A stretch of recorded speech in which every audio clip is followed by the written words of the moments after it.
bonjour Keiron. Keiron.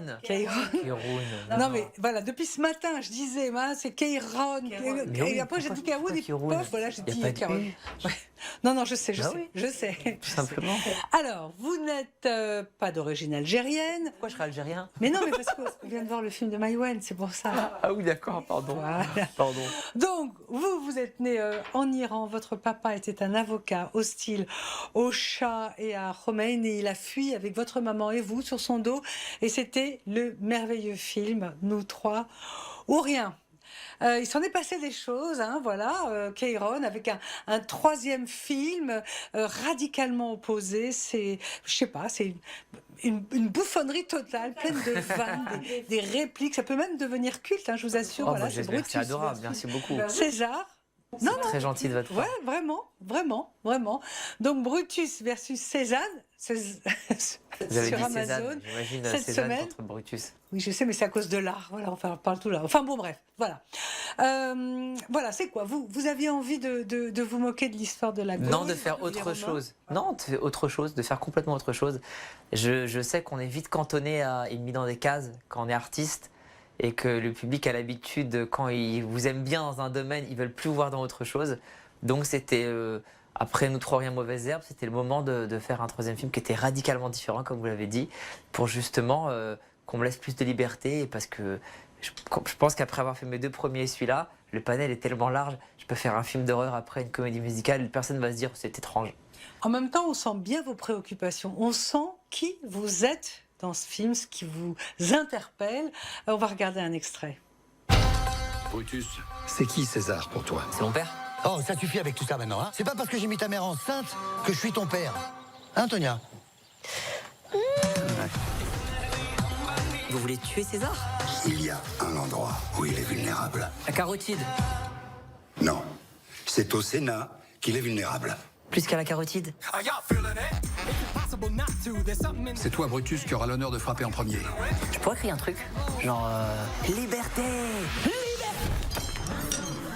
C'est pas possible, ça. Tu le sors d'où, lui? Keiron, dans Brutus, vous dirigez Pierre Richard, Gérard Darmon, Thierry Lhermitte. Dans le précédent, vous aviez Catherine Deneuve, André Dussolier. Dans Nous trois ou rien, c'était Leïla Bekti. Comment ça se passe? Je sais pas, vous arrivez, vous dites toc toc, ça y est, c'est moi. Je veux dire, par exemple, voilà, comment vous avez convaincu Thierry Lhermitte, par exemple, de se faire une coupe de Mireille Mathieu, de jouer en toge, de faire l'andouille? Vous savez que la dernière fois qu'on a vu Thierry Lhermitte, il dissertait sur la Shoah et le pardon dans un texte de Simon Wiesenthal. Donc là, vous l'avez vraiment déguisé. C'est un excellent acteur, donc il peut d'un côté jouer ça et de l'autre côté faire Brutus, et l'a prouvé au sein de sa carrière. Thierry, il a vraiment des hits, entre le dîner de con, entre les bronzés, entre le Père Noël, entre tout ce qu'il a fait avec sa troupe, ensuite ce qu'il a fait ailleurs aussi. Non, il a vraiment des Missicu. Enfin voilà, il a vraiment des hits, Thierry, il peut tout jouer. Moi, comment je procède, c'est très simple. J'envoie le scénario. Je les connais pas, je connaissais ni Thierry, ni Pierre Richard. Catherine Deneuve. On envoie le scénario, et ensuite les comédiens et comédiennes lisent, et puis s'ils ont un intérêt, ils viennent. Voilà. Je sais pas comment dire, c'est comme ça qu'on fait à chaque fois. Non, mais c'est quand même des méga stars, tout ça. Tout le monde ne les a pas, ces gens-là, quand même. Mais ça veut dire quoi? Ça veut dire que vos scénarios sont excellents? Je sais pas, en tout cas, ça leur a parlé. S'ils sont venus, c'est que ça leur a parlé. C'est qu'ils ont eu envie à un moment donné de faire partie de cette aventure, mais c'est pas moi qui vais dire mes scénarios sont excellents. Vive Keiron, non. C'est pour vous feinter, je sais. Vive Keiron. Mais cette thématique-là de l'enseignement, de la transmission, du vivre ensemble, je déteste cette expression, mais enfin bon, voilà, ça veut dire quoi? Qu'on peut toujours tout faire comprendre à tout le monde. C'est l'éducation, c'est une constante d'ailleurs de votre travail, parce que même en faisant rire, c'est ce qu'on retrouve dans Brutus contre César. Oui, il y a du fond, c'est pas parce que c'est de la gaudriole qu'il n'y a pas de fond. Il y a toujours du fond dans tout ce que je fais de toute façon, mais c'est jamais plaqué. C'est jamais évident parce que j'aime que le spectateur fasse la moitié du chemin. Mais effectivement, il y a des thématiques, ça parle de paternité, ça parle de transmission, Brutus, ça parle de l'autre, bien sûr, ça parle de...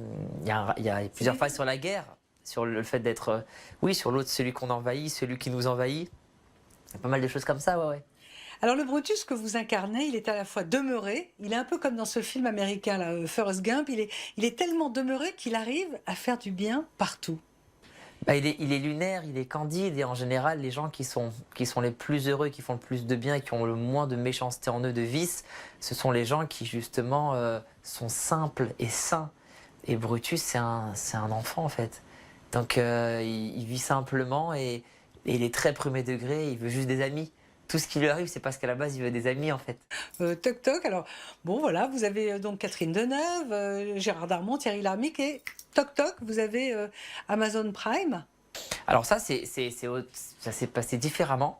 Le film n'était pas prévu sur Amazon à la base, mais avec la crise qu'on a tous traversée, heureusement qu'ils sont venus, heureusement qu'ils ont rejoint le bateau sur le chemin, et parce qu'ils nous sauvent, ils nous permettent de sortir dans des bonnes conditions, ils nous permettent de sortir avec moi, de ne pas avoir la pression du premier jour au cinéma, surtout quand on voit les chiffres actuellement, c'est très très compliqué. Donc non, franchement, merci à eux. Hein. Alors on a l'impression que vous avez, mais alors beaucoup rigolé sur le plateau avec les costumes, la déco, tout est absolument loufoque. Alors moi non, parce que je suis obligé de bosser et d'être... j'ai trop de trucs dans la tête quand on réalise un film, et de surcroît quand on joue dedans, c'est assez compliqué, on est obligé mais il y avait vraiment une bonne ambiance, et tous mes camarades étaient vraiment... je suis très très fier de ce casting, parce qu'on parle que de la génération la plus avancée, mais c'est normal.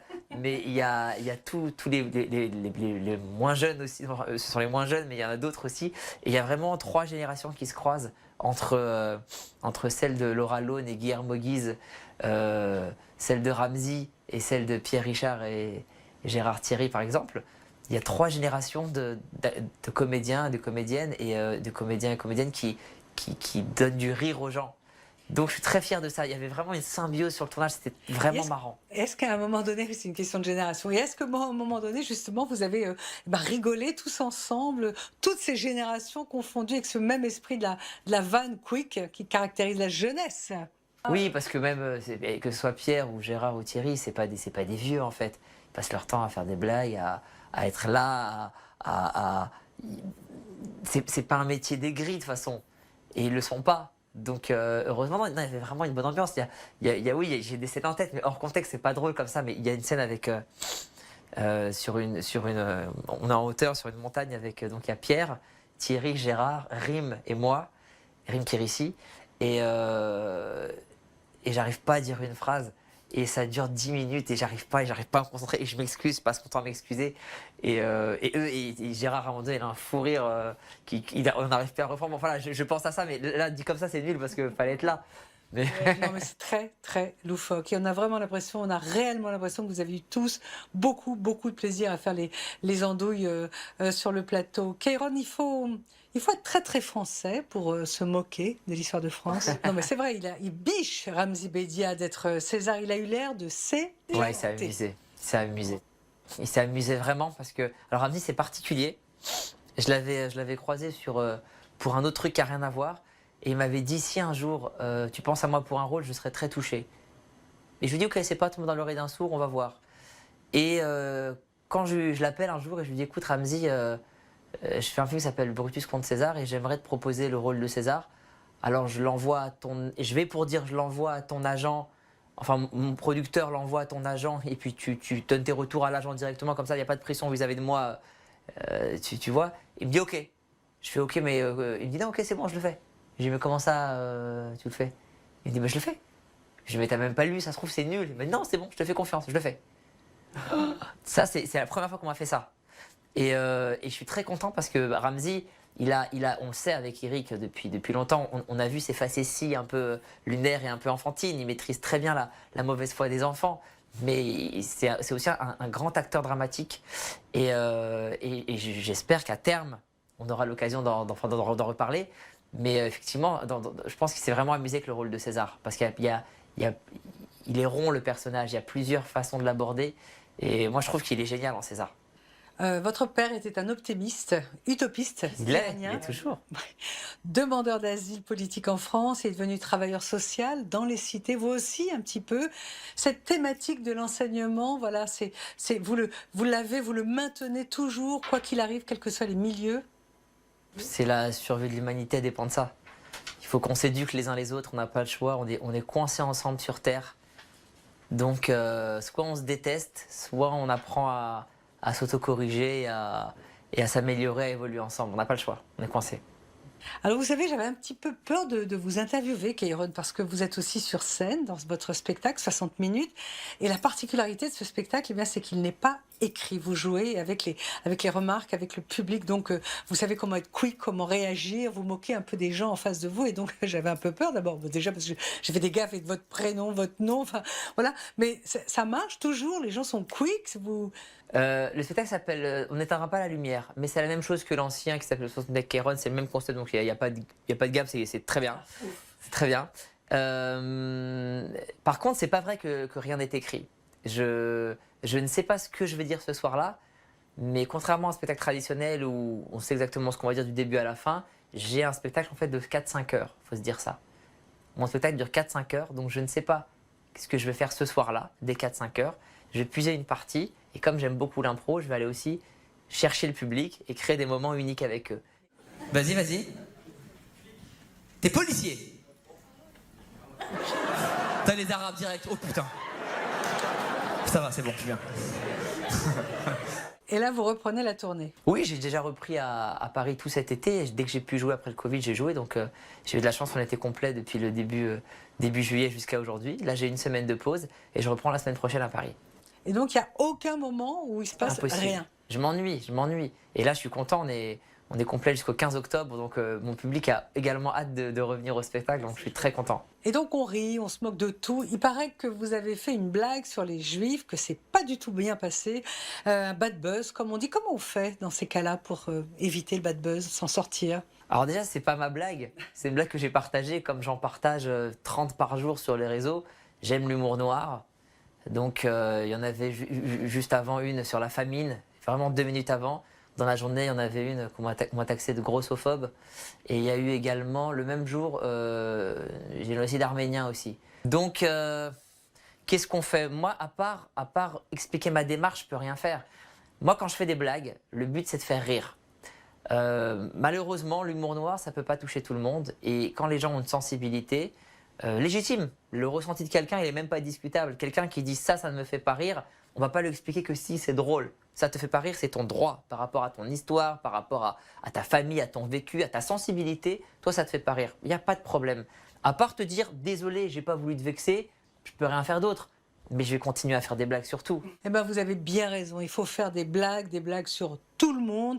C'est ce qu'il faut, c'est nécessaire. Merci. Avec plaisir. Bravo pour Brutus versus César. C'est un film, mais con vraiment et drôle, comme La Cité de la Peur, La Tour Montparnasse infernale. Non, vraiment, c'est adorable. vraiment, Wow. merci. Ça peut devenir culte. Voilà, c'est sur Amazon Prime. Merci à vous. Merci beaucoup.